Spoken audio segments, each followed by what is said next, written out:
Hey, this is Anney. And Samantha. And welcome to Stuff I Never Told You, production of iHeartRadio.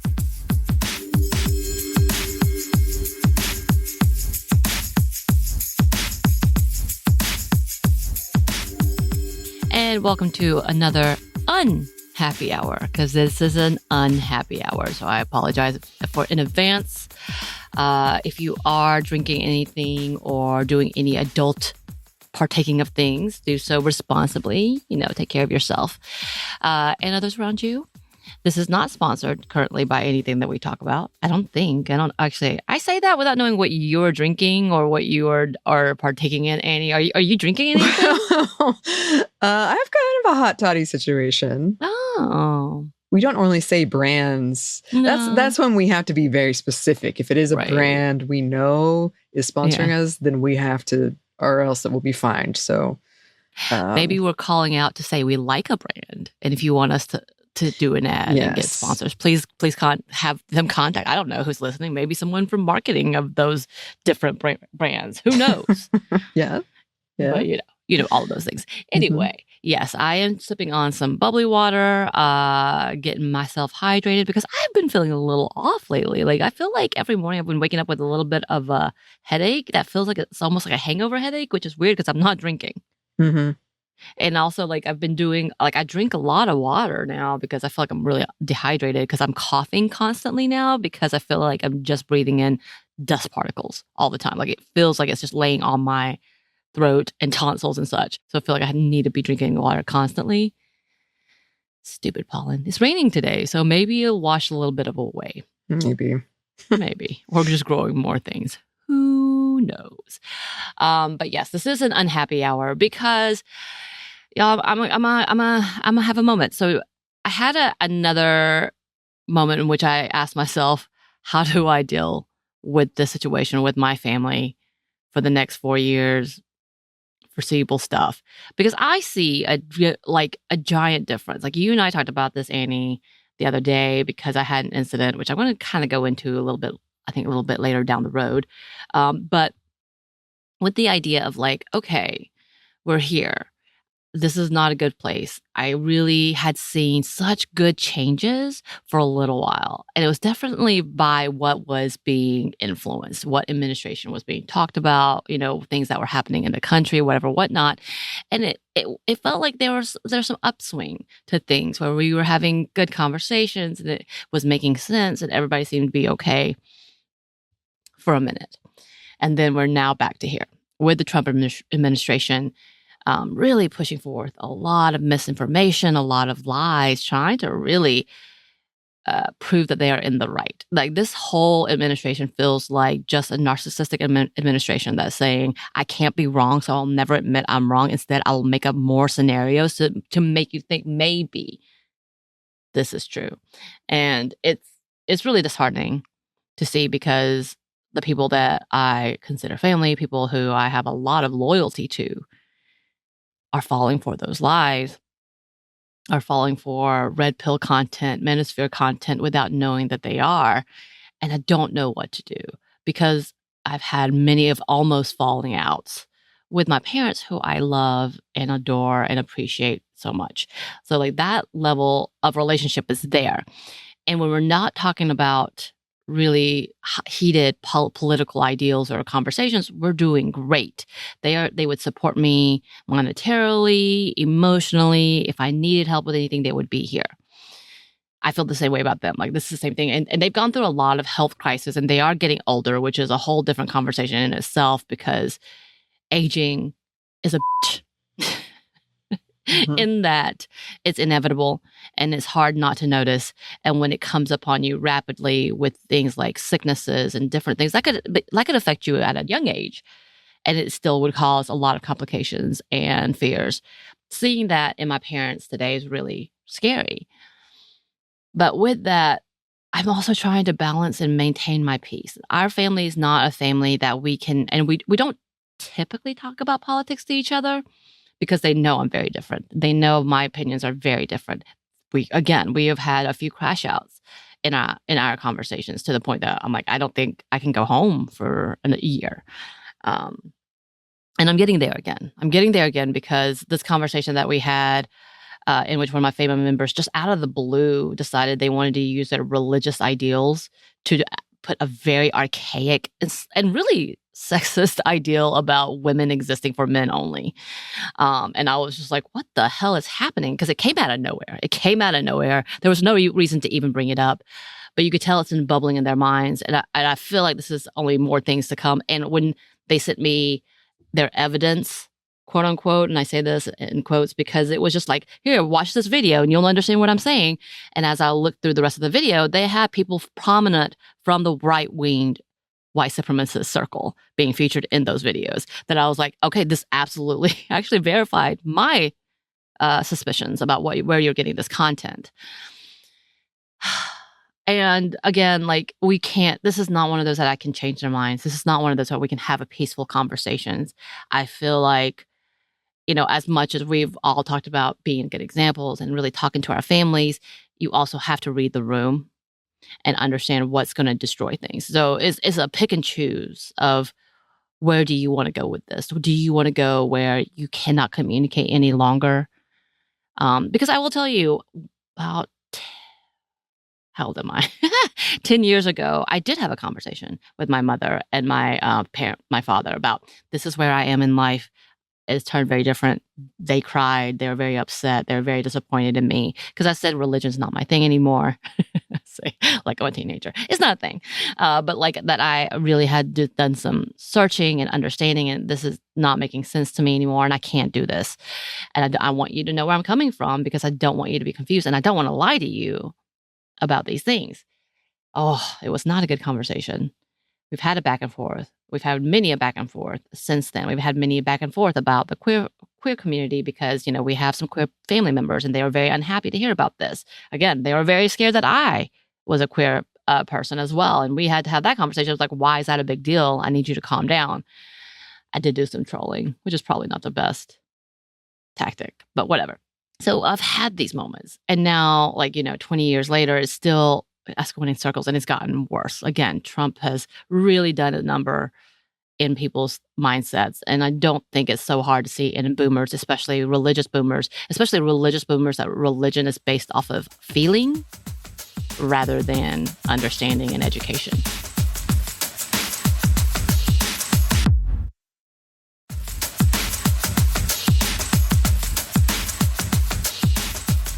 So I try to find some things. I was like, please help me. Google, anybody, somebody, tell me what to do. I did find this from verywellmind.com. It says, if you have a loved one who says or does racist things, unfortunately, chances are high that they've always held these beliefs. That means that it isn't probable that you will change their mind suddenly. Know this and be clear about it before you approach them. I think that's the best thing. Like out of all the things, they gave you a 1 through 10 step process. I was like, I've been there, I've done that. This is not working. This is not working. And this, again, the faltering is back to where Project 2025, where the white supremacists have really done a number, Red the Manosphere and Red Pill have really done a number in coming back full circle to this ideal of morality and wholesome family, which was a lie to begin with. It was a lie. People were miserable. Women were miserable. Women were dying. Women are still dying. Like, it's just a constant.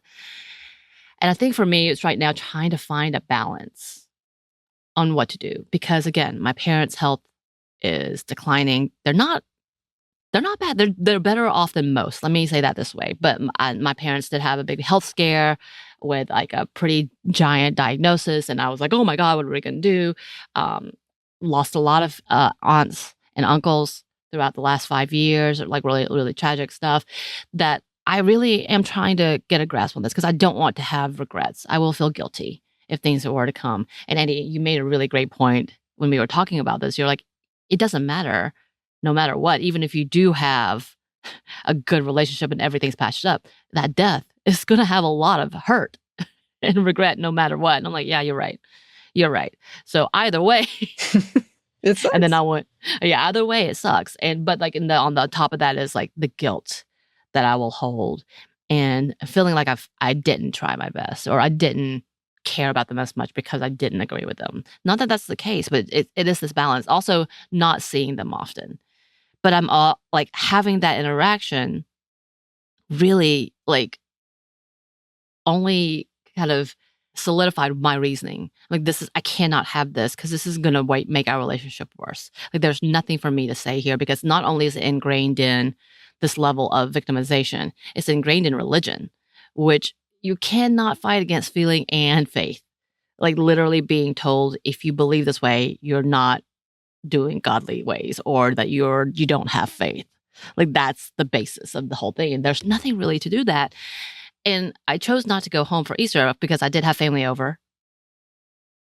And the fact that, like, it was just too much. I could not stand in front of them holding hands, praying about how God had forgiven them after Jesus rose from the dead to forgive them of their sins. And then as the next breath, talking about how they were glad people were being sold to El Salvador and getting out of here, not getting their jobs. And when none of these people, like, a very minute number of people are actually quote unquote criminals, which, by the way, again, may have every basis on just being the fact that they're here in the US, making them criminals, which is a really, really extreme ideal to send them to an encampment out of the country where they have no rights, to being enslaved into a work camp. Also, the fact that there's no actual, like, due process. Again, all those things goes over their head, and I know this. But that level of hypocrisy, I cannot stomach. I cannot stomach that level. So I'm trying to really figure out what to do. What am I to do for the next 4 years with this rhetoric only getting worse, and watching that for my point to be proven right, that he is not a good person and he is not here for the betterment of people, is for them to go through and suffer the consequences. I mean, all of us will, but even more so as an older person that is based on the benefits of the country that was in place at one point in time. It's kind of still in place. The fact that we're about to lose all kinds of any kind of guidelines and rules and or like overseeing of, I don't know, chemicals and products and all of that. Like, I'm hearing things about milk and I'm like, well, what the hell am I going to do about that? You know, like, all these things. For me to prove my point, which I don't want to, is to have the find out portion, as people have been saying, happen. And that feels even worse. I don't want to see people suffer, no matter how ignorant they are. That hurts me too. You know, and we're still a part of the find out situation too. Like, it's not like we're benefiting anything from this at all. Hell no. Hell no. So it's just a lot of conversations through my head, and like with my partner he's been amazing in trying to help decipher. And I think they love and respect him. Like, he's come in pretty heavy swinging and being like, this doesn't make sense. Your rationale doesn't make sense. You need to think about it this way. And they've been like, oh yeah, okay. But I feel like those days are gone because they are so infiltrated by this new administration that once upon a time where the people, they would once say, you know, maybe it's not so much they just want to love people. Okay, I get it. To no, they're pushing it in our faces, in which I'm like, so you're watching news that keep telling you about these people, which they don't have to. If they just left them alone, you wouldn't hear about it. You wouldn't know anything about it. And it would be fine. I don't understand how this is other people's agenda to push it on you. No one wants you to be gay. Don't be gay. Stay with your people. We want you to stay in your corner too. Like, it's not a thing. Anyway, it's knowing that we are regressing to this point. I was having this conversation with another woman when she was like, I cannot believe we're going backwards. I'm like, we're not going backwards. This is cyclical. This is a cycle, and we've seen it. Unfortunately, this cycle has made it all the way to the 180 of the 1950s. Like, we are all at the opposite point of where we were before, it feels like. As the Supreme Court is listening to some of the anti-trans rhetoric and have made a lot of really dangerous footnotes to what's happening in that conversation. But if Trump doesn't have to listen to the Supreme Court, why do we? He's already proven that he's not. He's not going to. So, them peoples. I'm just kidding. But yeah, like, there's a lot of dangerous rhetoric happening, and I don't know what to do at this point, other than, not that I would want this. The thing that saved us from the first Trump administration was literally the pandemic, and I did not have to see my family for 3 years. You know what I mean? For 2 to 3 years. Yeah. Because everybody was sick and we didn't know what this was and everybody was being cautious. I was very glad. I hated that moment. Mm-hmm. Don't get me wrong. I don't want another one of those. That's not what I'm saying. But what I'm saying is like, that's the difference now, is that I can't not face them, it feels like, without feeling guilty for not spending time with them. And if something goes down, all those things. It's a lot. I am not happy. Maybe this is a part of my headache. Could be. Could be. And I know I'm not the only one. I know I'm not the only one. I know a lot of people have gone to the point that like, no, I have to have no contact. I have to like not see them. This is breaking me. And I understand that. I'm hoping to hear more stories as we had talked about in the previous happy hour of like good news of people coming around. Yeah. To being like, oh no, this is bad. That's just not my family yet. If ever. That would be nice. It would be nice. That would be nice. I mean, we're still kind of screwed, but that would be nice. Right. I mean, what is in place is in place. Yeah. In the larger scale. But for my minute family, intimate circle, it would be nice. Oh, absolutely. To be able to kind of bond with them, to be like, okay, see, this is not the way to go. Mm-hmm. I did have a friend that happened for, and it's very nice for her, and I'm very happy about it. So hopefully. I love that. I love that for her. Mm-hmm. I wish it was me. Mm-hmm. I will say, again, my partner's family has been kind of a breath of fresh air because they aren't. And we are more on the same page. And so being there and having moments with them and being kind of envious that it's not my family, but having people that I can count as family as well doing this, it does feel like, you know, a nice pause to what feels like an inner turmoil when it comes to my finding my identity and family. Mm-hmm. Yeah. Anyway, I'm sorry, y'all. I hope it's better for y'all. If you do have the good stories, send them to me. Yes. Or if you have suggestions about how I should deal with my family, please let me know. Yes. All of those, please send our way. You can email us at hello@stuffwenevertoldyou.com. You can find us on Blue Sky at Mom Stuff Podcast. We're on Instagram and TikTok at Stuff We Never Told You. We're also on YouTube. We have a TeePublic store, and we have a book you can get wherever you get your books. Thanks, as always, to our super producer, Christine, our executive producer, Maya, and our contributor, Joey. Thank you. And thanks to you for listening. Stuff We Never Told You is a production of iHeartRadio. For more podcasts from iHeartRadio, you can check out the iHeartRadio app, Apple Podcasts, wherever you listen to your favorite show.